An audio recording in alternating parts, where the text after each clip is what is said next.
আজকে সৌভাগ্য যে আমরা চোরের সাথে একসাথে ইফতার করতে আসি। শুধু ভাই একশো চুরি করতে আইসে এখন তারে টুপি পরাই দেবো, কারণ সে আলোর পথে আসতে হবে। তুমি শুরু করো সবাই, বিসমিল্লাহ বলো, বিসমিল্লাহ বলো।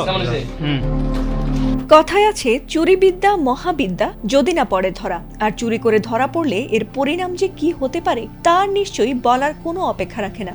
সাধারণত চোরকে উচিত শিক্ষা দিতে ধরে পিটুনি দেওয়ার পক্ষেই থাকেন কম বেশি সবাই। তবে এমন যদি দেখা যায় যে চোর ধরার পর রীতিমতো তাকে আপ্যায়ন করে খাবার খাওয়ানো হচ্ছে কোনো ধরনের মান না দিয়ে, এমন অভাবনীয় ঘটনাটির ভিডিও এবার ছড়িয়ে পড়েছে সামাজিক মাধ্যমগুলোতে। মানে না মেরে ভালো হওয়ার পথ দেখাচ্ছে এটা। চোর না শোনে ধর্মের কাহিনী, আর তাই তো পবিত্র রমজান মাস চললেও চুরি থেকে নিজেকে বিরত রাখতে পারেননি এক যুবক। চুরি করতে তাই এক বিশ্ববিদ্যালয়ের ছাত্রাবাসে ঢুকলে তাকে দেখে ফেলে কিছু ছাত্র। এরপর তাকে ধাওয়া করে ছাদে নিয়ে গেলে সেখানেই ছাত্রদের হাতে আটক হন তিনি। কিন্তু সেই চোরকে ধরে এনে কোনো রকমের শাস্তি দেয় না ছাত্ররা, উল্টো ইফতারের সময় হয়ে আসায় চোরকে নিয়ে ইফতার করে দৃষ্টান্ত স্থাপন করেছেন কয়েকজন তরুণ।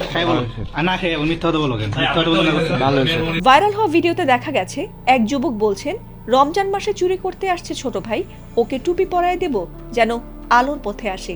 এই বলে চোরকে টুপি পরিয়ে দেন তিনি। এ সময় বাকি তরুণদের মধ্যেও বেশ উচ্ছ্বাস দেখা গেছে। এরপর তাকে বলা হয়েছিল শুদ্ধভাবে সূরা পড়ে শোনালে তাকে ছেড়ে দেয়া হবে।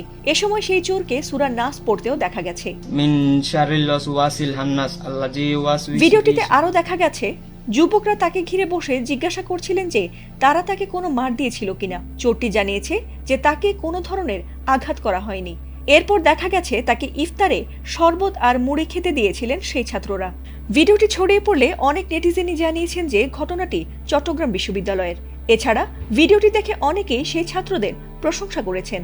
এছাড়াও এমন অভিনব পদ্ধতিতে শাস্তি দেয়ায় হাস্যরসও ছড়িয়ে পড়েছে নেট দুনিয়ায়। তুমি আমার বাসায় ঢুকছো? হ্যাঁ ভাই আমি ঢুকছি। ফাতিমা সুলতানা, এটিএন বাংলা।